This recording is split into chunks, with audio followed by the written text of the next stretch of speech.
15 de março de 2024. Meus queridos leitores, vocês devem estar se perguntando por que uma senhora da sociedade, presidente da Fundação Vasconcelos e viúva do saudoso Roberto, resolveu expor suas memórias mais íntimas. Digo-lhes que há verdades que precisam ser confessadas, mesmo que arranquem nossa pele e nossa dignidade no processo.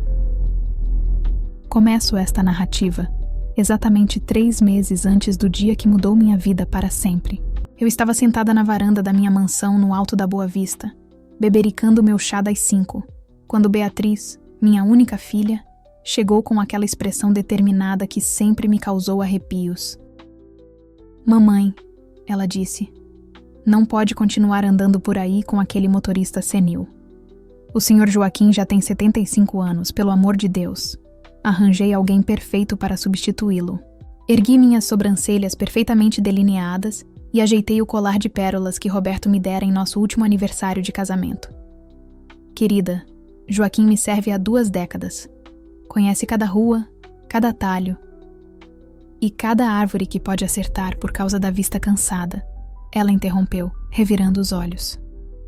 "O Miguel é de total confiança. Trabalhou para minha amiga Cristina por 5 anos. Só está disponível porque ela se mudou para Portugal." Naquele momento, eu deveria ter percebido o brilho estranho nos olhos de minha filha. Beatriz sempre teve essa mania de querer controlar minha vida, como se eu fosse uma boneca de porcelana que precisasse ser protegida. Desde a morte de Roberto, então, essa mania só piorou. 20 de março de 2024. Hoje conheci Miguel. Paro aqui, meus caros, porque até escrever seu nome faz minhas mãos tremerem. Miguel não era nada do que eu esperava. Alto, com seus quase 1,85 m, ombros largos e mãos calejadas que denunciavam uma vida de trabalho honesto. Os cabelos negros já apresentavam alguns fios grisalhos nas têmporas, mas isso só aumentava seu charme. Meu Deus, que palavra inadequada para uma senhora da minha posição usar. "Senhora Vasconcelos", ele disse, com uma voz grave que parecia vir das profundezas da terra. "Agradeço a oportunidade."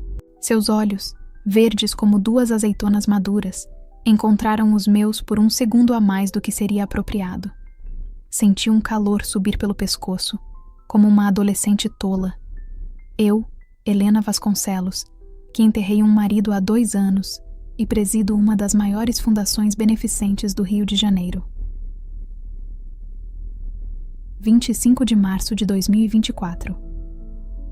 Hoje, durante o trajeto para o almoço beneficente no Clube Gávea, percebi que Miguel me observava pelo retrovisor. Seus olhos têm essa maneira peculiar de despir não apenas o corpo, mas a alma, como se ele pudesse ver através da máscara que uso há tantos anos. "A senhora parece tensa", ele comentou, sua voz preenchendo o espaço do carro como música. "Imagina", respondi, tentando manter a compostura, apenas pensando no evento. "Se me permite, senhora. Às vezes pensar demais nos impede de viver." Aquela frase, tão simples e direta, atingiu-me como um tapa. Quem era ele para fazer tais observações? Um mero motorista. Mas por que então suas palavras ecoaram dentro de mim pelo resto do dia? 1 de abril de 2024. Ah, meus caros leitores, como a vida tem um senso de humor peculiar ao escolher certas datas para marcar nossas vidas. Foi no 1º de abril que descobri que Miguel era viúvo. Beatriz mencionou casualmente durante o jantar, como quem não quer nada. Sabia que o Miguel perdeu a esposa no parto do filho? O menino já tem 8 anos agora. Ele cria o garoto sozinho. Aquela informação caiu como uma bomba em meu estômago. Passei a noite inteira revirando na cama, pensando em como o destino é cruel ao nos apresentar certas coincidências. Eu, viúva de um homem que nunca realmente amei. Ele, viúvo de um amor verdadeiro. 10 de abril de 2024. Hoje aconteceu algo que não consigo parar de reviver em minha mente.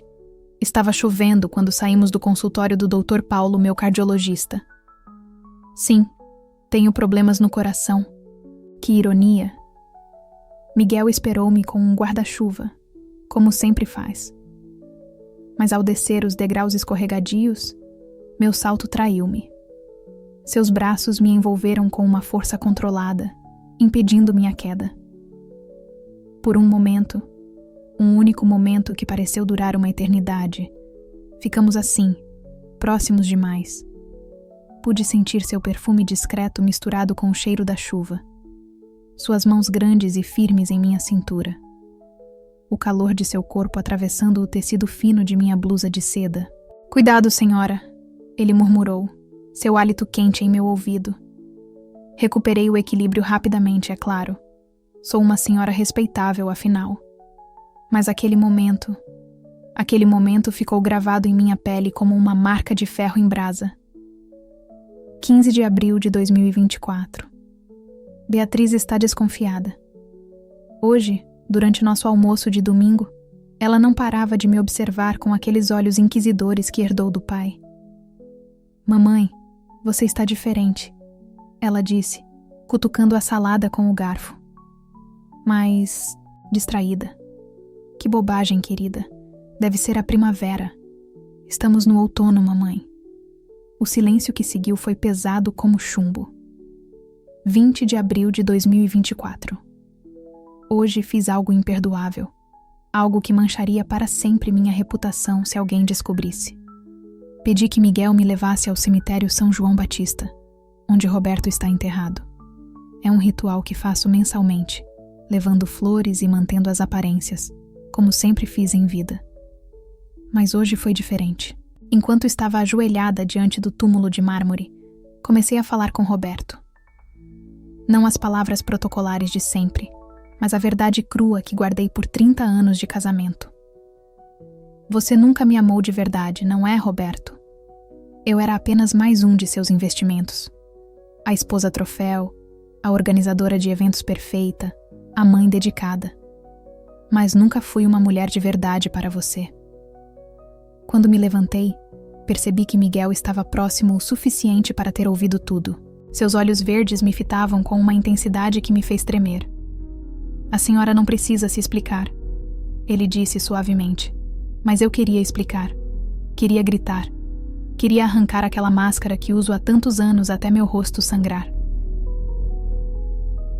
25 de abril de 2024.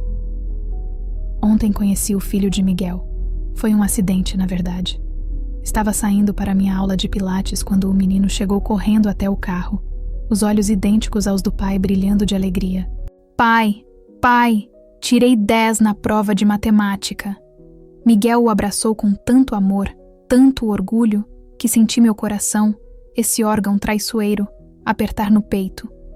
Por um momento, imaginei como seria ter conhecido um amor assim, verdadeiro e simples. "Senhora, me desculpe", Miguel disse constrangido. "É que hoje a babá teve um imprevisto e..." "Não se preocupe", respondi, surpresa com a suavidade em minha própria voz. "Podemos levar seu filho para na escola antes." Durante todo o trajeto, observei pelo espelho como pai e filho interagiam. Havia ali uma cumplicidade, um amor puro que jamais conheci em minha vida de aparências. 30 de abril de 2024. A obsessão começou assim, meus caros leitores.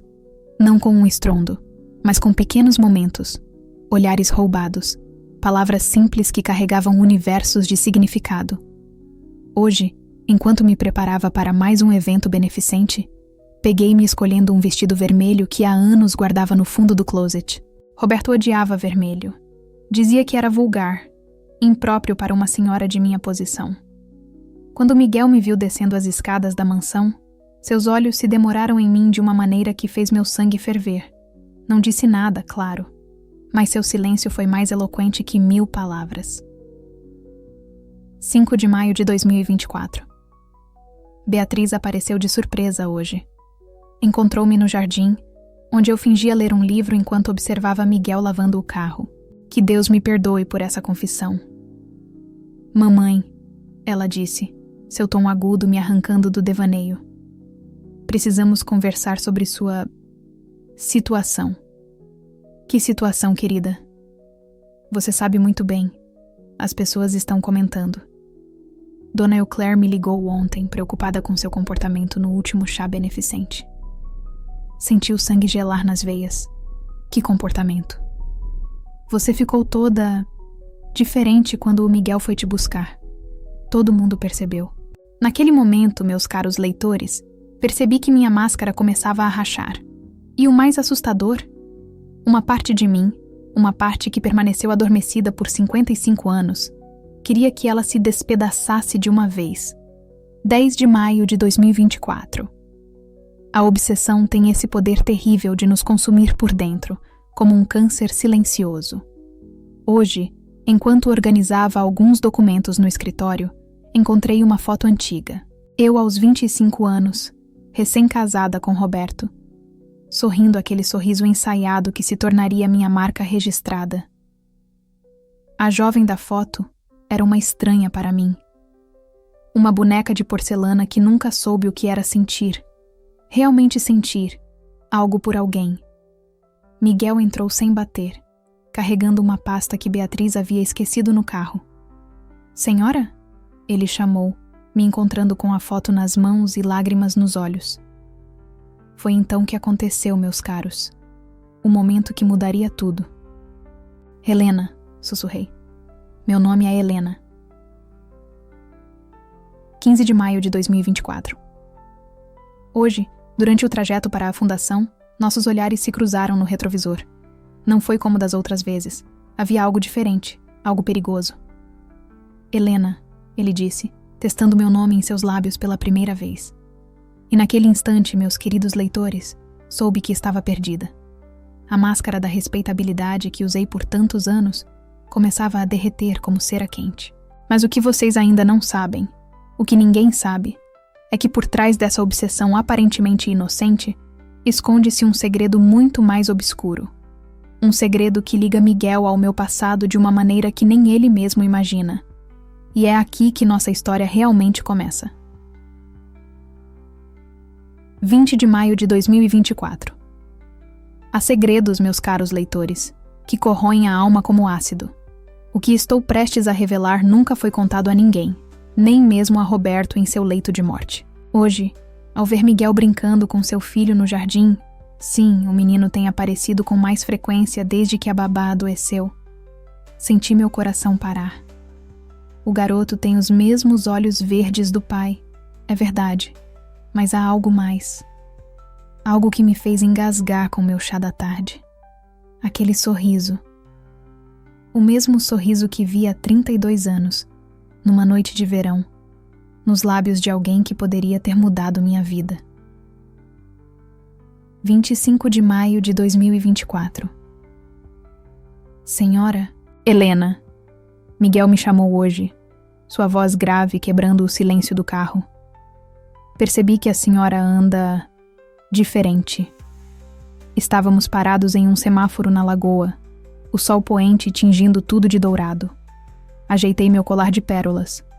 Um tique nervoso que desenvolvi ao longo dos anos. Diferente como, Miguel? Mas viva. A palavra caiu entre nós como uma bomba. Viva. O que ele sabia sobre estar vivo ou morto? O que sabia sobre passar 3 décadas fingindo sorrisos em jantares beneficentes? Sobre dormir ao lado de um homem que te via como um troféu em sua coleção? 30 de maio de 2024. Beatriz apareceu hoje com aquela expressão que sempre me deu arrepios, idêntica à do pai quando descobri alguma irregularidade em seus negócios. Mamãe, precisamos falar sobre o Miguel. Mantive minha expressão neutra, anos de prática social me servindo bem neste momento. O que tem ele, querida? A senhora tem noção de que ele é apenas 5 anos mais velho que eu? A faca que ela usava para cortar seu filé mignon tilintou no prato de porcelana francesa. Por um momento, imaginei aquela mesma faca atravessando meu peito, expondo todos os meus segredos. E daí, Beatriz? Ele é um excelente motorista. Não se faça de desentendida, mamãe. A senhora anda diferente. Suas roupas, seu jeito. Até perfume novo comprou. Naquele momento, meus queridos leitores, Fiz algo que nunca havia feito em toda a minha vida de mãe exemplar. Enfrentei minha filha. E se eu estiver diferente? Não tenho direito?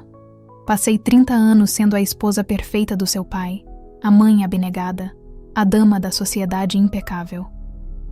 Quando é que posso ser apenas... Helena. O silêncio que seguiu foi ensurdecedor. 5 de junho de 2024. Hoje aconteceu algo que mudou tudo.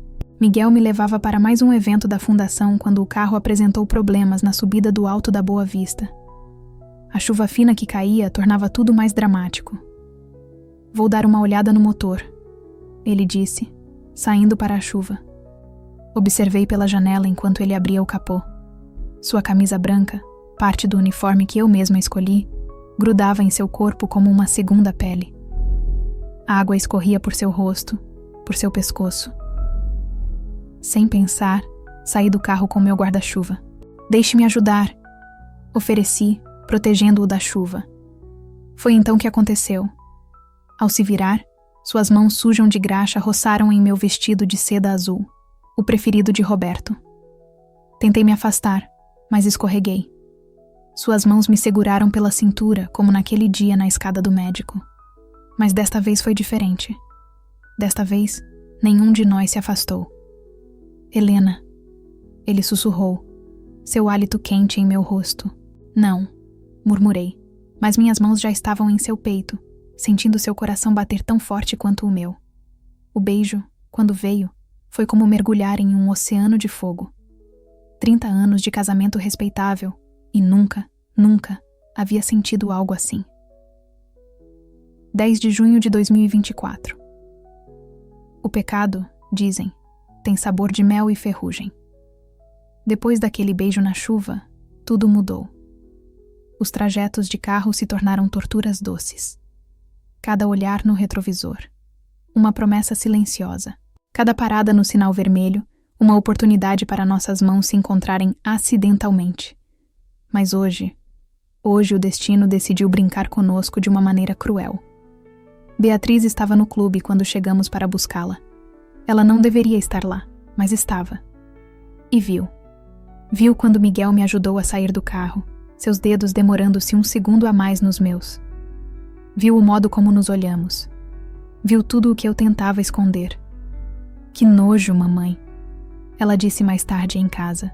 A senhora não tem vergonha? E logo ele. Logo ele. Há algo no tom de sua voz que me intriga. Não é apenas nojo ou desaprovação. É algo mais. Algo que me faz pensar que ela sabe. 15 de junho de 2024. O filho de Miguel, Pedro, este é seu nome, veio hoje com o pai novamente. Observei os dois brincando no jardim enquanto fingia ler meu livro.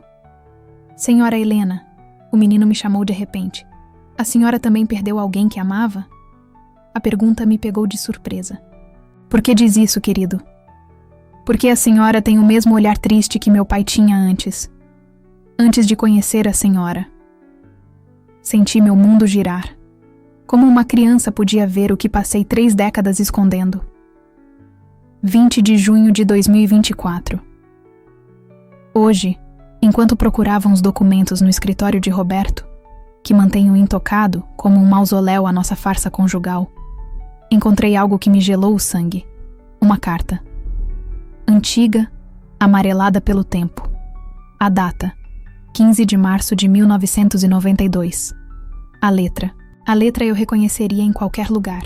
Era dele, do homem que poderia ter mudado minha vida, do homem que me amou verdadeiramente antes de Roberto, do homem que... Meu Deus, as datas, as coincidências. Não podem ser coincidências. 25 de junho de 2024. A obsessão tem muitas faces, meus caros leitores. Às vezes ela vem disfarçada de amor, às vezes de vingança. Hoje, durante o jantar na casa de Dona Euclaire, aquela víbora que vive espalhando veneno sobre minha vida, ouvi algo que me fez derrubar minha taça de vinho. Vocês sabiam que o Miguel, antes de ser motorista, era professor de matemática? Dizem que ele largou tudo quando a esposa morreu. Professor de matemática. Como ele. como o homem da carta. 30 de junho de 2024. O desejo é uma coisa engraçada. Ele nos faz cometer loucuras, nos faz esquecer quem somos, nos faz pecar. Hoje, depois de levar Beatriz ao aeroporto, ela decidiu passar uns dias em São Paulo, provavelmente para escapar do escândalo que sou. Miguel e eu ficamos sozinhos no carro. Precisamos conversar, ele disse, estacionando em um lugar discreto no alto da Boa Vista. Sobre o quê? Sobre seu passado, sobre meu pai. E então, meus queridos leitores, o mundo desabou. 1 de julho de 2024. Existem verdades, meus caros leitores, que são como cobras venenosas. Quanto mais tempo ficam escondidas, mais mortais se tornam. Seu pai? Repeti, sentindo meu mundo girar. Como assim, seu pai? Miguel desligou o carro completamente. O silêncio do alto da Boa Vista nos envolveu como uma mortalha. Antônio Rodrigues. O professor de matemática que a senhora conheceu em 1992. O homem que morreu num acidente de carro misterioso uma semana antes do seu casamento com Roberto Vasconcelos. Meu coração, esse órgão traiçoeiro, quase parou. 5 de julho de 2024. Como contar esta história sem parecer uma louca? Como explicar que Antônio foi o único homem que realmente amei, antes de Roberto transformar minha vida num teatro de aparências? Hoje, sozinha em meu quarto, esse mausoléu de lembranças, reli a carta que encontrei. As palavras de Antônio ainda queimam como brasa viva. Minha Helena, se está lendo isto, algo aconteceu comigo. Roberto me procurou ontem, fez ameaças, disse que destruiria minha carreira, minha família, mas preciso que saiba, o filho que você espera é meu, e eu... A carta termina aí. Nunca soube o resto. Nunca soube que Antônio tinha outro filho, Miguel, de seu primeiro casamento. O destino tem um senso de humor perverso, não é mesmo? 10 de julho de 2024. Beatriz voltou de São Paulo hoje. Entrou em casa como um furacão, jogando jornais sobre a mesa do café. A senhora virou a fofoca do momento, ela gritou. Todos os seus amigos da sociedade estão comentando sobre seu caso com o motorista. Peguei um dos jornais. Na coluna social, uma foto minha com Miguel, tirada discretamente durante um evento. O título: Viúva Vasconcelos e seu motorista. Um romance escandaloso. Não é apenas um caso, Beatriz. Falei, surpreendendo a mim mesma com a calma em minha voz. É muito mais complicado que isso. O que pode ser mais complicado que minha mãe de 55 anos se envolvendo com um homem da idade dos meus primos? Ele é filho de Antônio. O nome fez Beatriz empalidecer. Claro que ela sabia de Antônio. Roberto, em seus últimos dias, consumido pelo remorso, havia contado tudo a ela. 15 de julho de 2024. A sociedade carioca é como uma matilha de lobos. Quando sente o cheiro de sangue, ataca sem piedade. Hoje, durante a reunião da fundação, Dona Euclaire fez questão de comentar em voz alta. Certas pessoas deveriam se dar ao respeito. Afinal, idade não é desculpa para a falta de dignidade. Levantei-me calmamente, ajeitei meu colar de pérolas, aquele que tanto significado carrega, e respondi. A dignidade, cara Euclaire, não está no que os outros pensam de nós, mas no que sabemos ser verdade. 20 de julho de 2024. Miguel veio hoje à mansão, não como motorista, mas como filho de Antônio. Por que a senhora nunca procurou saber? Ele perguntou, sentado na mesma varanda onde meses atrás tudo começou.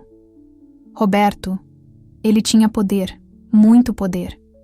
Depois do acidente de Antônio, ele me mostrou fotos, provas de que poderia destruir não apenas a mim, mas todos que eu amava. E o bebê? O filho que a senhora esperava do meu pai? Senti as lágrimas escorrerem. Perdi. O estresse, o medo. Perdi com 2 meses. O silêncio que seguiu foi ensurdecedor. 25 de julho de 2024. Beatriz descobriu tudo. Encontrou o diário de Roberto, onde ele confessava seus pecados nos últimos dias de vida. Então, papai, ele realmente... Sim, querida. Seu pai mandou sabotar o carro de Antônio. O acidente não foi acidente. E mesmo assim a senhora ficou com ele todos esses anos? O que mais eu poderia fazer? Ele tinha provas contra a família de Antônio, contra minha família. E depois você nasceu. Então eu fui sua prisão? Não, meu amor. Você foi minha salvação. 30 de julho de 2024. O escândalo explodiu hoje em todos os jornais. Alguém, suspeito que Dona Euclaire, vazou a história completa. Não apenas meu suposto caso com Miguel, mas toda a verdade sobre Roberto, Antônio, o acidente. A alta sociedade carioca está em polvorosa. A respeitável viúva Vasconcelos, presidente da fundação, envolvida em uma história de amor proibido, morte e vingança. Mas o pior ainda estava por vir. 5 de agosto de 2024. Miguel apareceu hoje com uma pasta antiga. Dentro dela, mais cartas de Antônio. Cartas que sua mãe guardou todos esses anos. Meu pai sabia que estava em perigo. Ele disse. Deixou provas. Provas contra Roberto Vasconcelos. Por que não usou antes? Porque eu precisava entender. Entender por que me aproximei da senhora. Era vingança? Ou era algo mais? Nossos olhos se encontraram, e pela primeira vez vi neles não apenas o filho de Antônio, mas o homem que, contra todas as probabilidades, tinha se tornado parte da minha vida. 10 de agosto de 2024. A verdade, quando vem à tona, é como um tsunami. Arrasta tudo em seu caminho. Hoje, durante uma coletiva de imprensa improvisada nos portões da mansão, contei tudo. Cada detalhe sórdido, cada manipulação de Roberto, cada momento de medo e submissão. As provas que Miguel tinha eram irrefutáveis. Roberto não apenas planejou a morte de Antônio. Ele destruiu outras vidas também, tudo em nome do poder e das aparências. 15 de agosto de 2024. Beatriz finalmente entendeu. Hoje ela sentou-se comigo no jardim, segurando minha mão como fazia quando era pequena. Sabe, mamãe, acho que entendo agora. A senhora nunca teve chance de realmente viver. E agora? O que acha que tenho? Uma segunda chance, mas... E o Miguel? Depois de tudo isso, a pergunta ficou suspensa no ar, como uma borboleta presa em uma teia de aranha. 20 de agosto de 2024. O destino tem essas ironias, não é mesmo, meus caros leitores? Hoje, exatamente 32 anos depois de perder Antônio, estou aqui, apaixonada por seu filho. Um amor impossível, dirão alguns. Um amor pecaminoso, dirão outros. Mas sabem o que descobri? O verdadeiro pecado é viver uma vida de mentiras. E agora, com toda a verdade exposta, com todas as máscaras caídas, resta apenas uma pergunta. O que faremos com esse amor proibido que nasceu das cinzas de tantas tragédias? A resposta, meus queridos, virá na conclusão desta história. 25 de agosto de 2024. Meus caros leitores, vocês devem estar se perguntando: como termina uma história que começou com obsessão e terminou revelando verdades enterradas por 3 décadas? Hoje, sentada na varanda da mansão, que foi minha prisão dourada por tantos anos, observo o pôr do sol e penso em como a vida dá voltas. As pessoas passam em frente aos portões, algumas fotografando, outras cochichando. O escândalo da viúva Vasconcelos ainda é o assunto preferido da sociedade carioca. Mas eles não sabem de tudo. Ainda não. 30 de agosto de 2024. Miguel veio hoje à mansão. Não como motorista, não como filho de Antônio, mas como um homem diante de uma escolha impossível. Helena, ele disse, sentando-se ao meu lado no banco do jardim, onde seu pai, há 32 anos, me pediu em casamento. Precisamos decidir. Decidir o quê? Se isso que sentimos é real ou apenas o fantasma de uma história mal resolvida. Olhei para suas mãos. As mesmas mãos fortes de Antônio, mas com calos diferentes. As mãos de um homem que construiu sua própria história. 5 de setembro de 2024. Beatriz trouxe Pedro, o filho de Miguel, para me visitar. O menino, com aqueles olhos verdes que tanto me perturbaram no início, correu para me abraçar. "Vovó Helena!" ele gritou. Congelei. Olhei para Beatriz, que tinha lágrimas nos olhos. "Ele sabe?" perguntei. "Sabe que você teria sido avó dele se o destino não tivesse sido tão cruel", ela respondeu. "E sabe que, às vezes, o destino nos dá uma segunda chance de formar uma família." 10 de setembro de 2024. A Fundação Vasconcelos realizou hoje sua primeira reunião sem minha presença como presidente. Renunciei ao cargo ontem, depois de 30 anos. "A senhora não pode deixar que eles vençam", protestou Dona Euclaire, a mesma que ajudou a espalhar o escândalo. "Isso é dar o braço a torcer." "Não, Euclaire", respondi, removendo o colar de pérolas que foi minha corrente por tantos anos. "Isso é finalmente ser livre." 15 de setembro de 2024. Hoje, fiz algo que deveria ter feito há muito tempo. Fui ao cemitério, não para visitar o túmulo de Roberto, mas o de Antônio. Miguel me acompanhou. Ficamos ali, pai e filho, passado e presente, morte e vida, todos entrelaçados em um momento de silêncio sagrado. Ele teria orgulho. Miguel disse finalmente. De você, de nós, dessa verdade que finalmente veio à tona. Mesmo com todo o escândalo? Principalmente com ele. Meu pai sempre dizia que a verdade, por mais dolorosa, é o único caminho para a liberdade.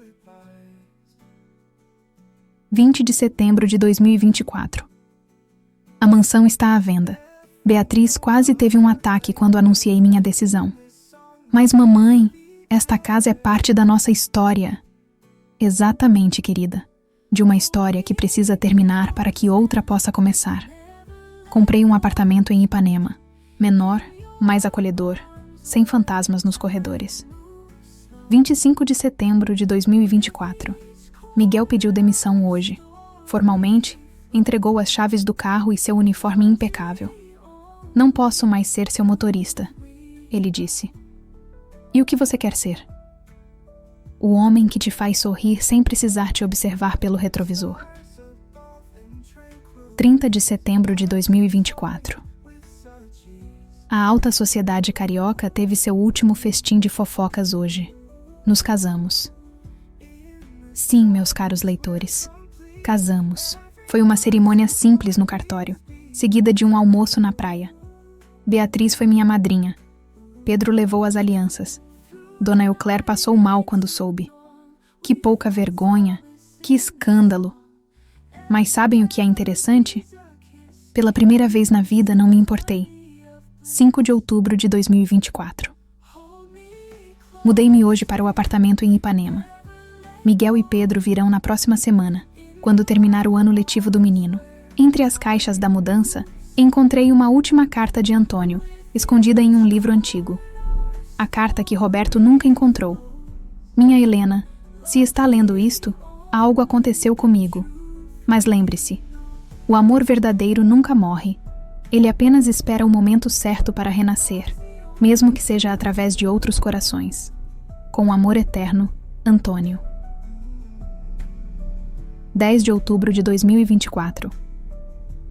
E assim, meus queridos leitores, termino este diário, não como a respeitável viúva Vasconcelos, não como a presidente da fundação, não como a senhora da sociedade. Termino como Helena, apenas Helena. Uma mulher de 55 anos que descobriu que nunca é tarde para viver um amor verdadeiro. Mesmo que esse amor venha embalado em um pacote inesperado, mesmo que traga consigo fantasmas do passado, mesmo que faça o mundo inteiro virar de cabeça para baixo. Porque no final, o verdadeiro pecado não é amar. O verdadeiro pecado é deixar de viver por medo do que os outros vão pensar. E quanto à obsessão que deu início a tudo isso? Bem, às vezes uma obsessão é apenas o coração reconhecendo algo que a mente ainda não entendeu. Miguel acabou de chegar. Está me chamando para ver o pôr do sol na praia. E dessa vez, sem retrovisores entre nós.